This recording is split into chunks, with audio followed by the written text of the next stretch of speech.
কাম বন্ধ থাকে আই মাতৃসকল আহিবৰ বাবে অসুবিধা নহয় সেই কাৰণে এই মিটিংখন মই ৰবিবাৰে ঠিক কৰিছিলোঁ যাতে সকলো এই সভাত আহিব পাৰে আৰু আমাৰ বাগানৰ আই মাতৃসকলৰো যাতে এটা দিনৰ হাজিৰা নষ্ট নহয়। আজি 23 তাৰিখ 23 নৱেম্বৰ চাহ জনজাতি ছাত্ৰ সন্থাৰ প্ৰতিষ্ঠাপক সাধাৰণ সম্পাদক আৰু আমাৰ সকলোৰে সন্মানৰ সন্তোষ কুমাৰ তপ্ন ডাঙৰীয়াৰ আজি জন্মদিন। এই দিনটোতে আমি শ্ৰমিক কল্যাণ দিৱস পালন কৰোঁ। মই অসমবাসী ৰাইজৰ হৈ শ্ৰদ্ধাৰ তপ্ন ডাঙৰীয়াক শ্ৰদ্ধাঞ্জলি জনাইছোঁ আৰু শ্ৰমিক কল্যাণ দিৱসৰ এই সুন্দৰ দিনটোত অসমৰ সমূহ শ্ৰমিক বন্ধু বান্ধৱীলৈ মোৰ শ্ৰদ্ধা আৰু শুভেচ্ছা জ্ঞাপন কৰিছোঁ।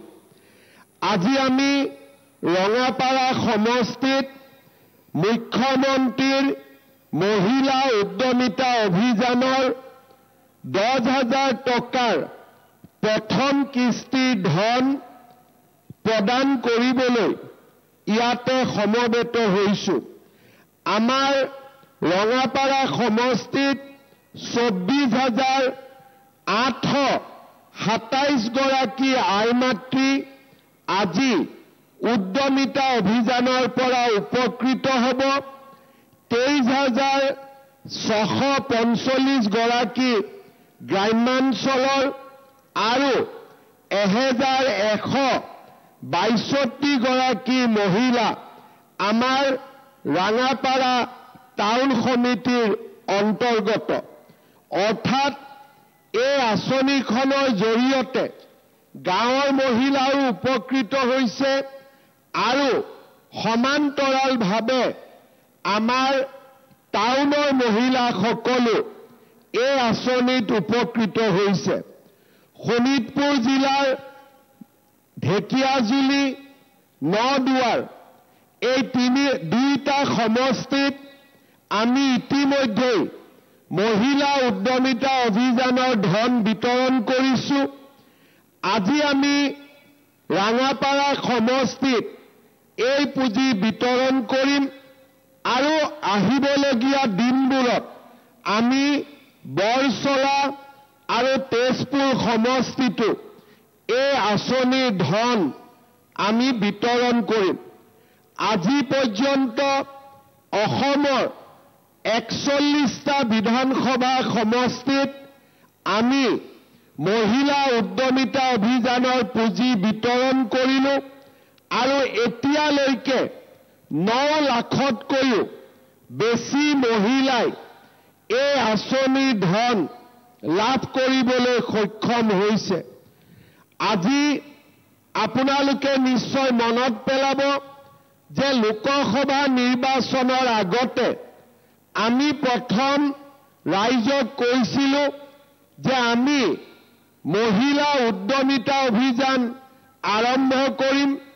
আপোনালোকে প্ৰপত্ৰ লৈছিলে, প্ৰপত্ৰ পূৰণ কৰিছিলে আৰু লাহে লাহে আমি এটা বাছনি প্ৰক্ৰিয়াৰ জৰিয়তে আপোনালোকক এই আঁচনিৰ বাবে নিৰ্বাচিত কৰিছিলোঁ। আমাৰ লক্ষ্য হ'ল যে আমি অসমৰ মহিলাসকলক স্বাৱলম্বী কৰি নিৰ্মাণ কৰা। আমাৰ ৰাজ্যখন এসময়ত ৰক্ষণশীল ৰাজ্য আছিলে। মহিলাসকল ঘৰৰ পৰা নোলাইছিলে, ঘৰৰ কাম কাজ কৰিছিলে আৰু ঘৰখন পৰিচালনা কৰিছিলে। লাহে লাহে মোৰ মনত আছে অসম আন্দোলন হ'ল, মহিলাসকল ৰাজপথলৈ ওলালে। তাৰ পিছত আমাৰ আৰু এটা ডাঙৰ আন্দোলন হ'ল, সেয়া হ'ল আত্মসহায়ক গোটৰ আন্দোলন। যেতিয়া অসমত সেল্ফ হেল্প গ্ৰুপ গঠন আৰম্ভ হ'ল। এগৰাকী, দুগৰাকী, তিনিগৰাকীকৈ অসমত 40 লাখ মহিলা সেলফ হেল্প গ্ৰুপৰ লগত জড়িত হৈ পৰিলে। যেতিয়া সেলফ হেল্প গ্ৰুপ গঠন হ'ল, আমি কি কৰিবলগীয়া হ'ল? ঘৰৰ বাহিৰত আহিলো, মিটিং কৰিব শিকিলো, মিটিঙত যাব শিকিলো, বেংকলৈ যাব শিকিলো, আৰু লাহে লাহে দুই এগৰাকী মহিলাই ব্যৱসায় কৰিব আৰম্ভ কৰিলে, দোকানত বহিলে, খেতি আৰম্ভ কৰিলে, পাৱাৰ টিলাৰ চলালে, ট্ৰেক্টৰ চলালে, শিক্ষয়িত্ৰী হ'ল। লাহে লাহে আমাৰ মহিলাসকলে আচাৰ বনাব শিকিলে, বটলত পেকিং কৰিব শিকিলে, গাখীৰ উৎপাদন কৰিব শিকিলে, মাছৰুম কৰিব শিকিলে। লাহে লাহে আমাৰ মহিলাসকলে পৰিয়ালৰ উপাৰ্জনত যোগদান দিবলৈ আৰম্ভ কৰিলে।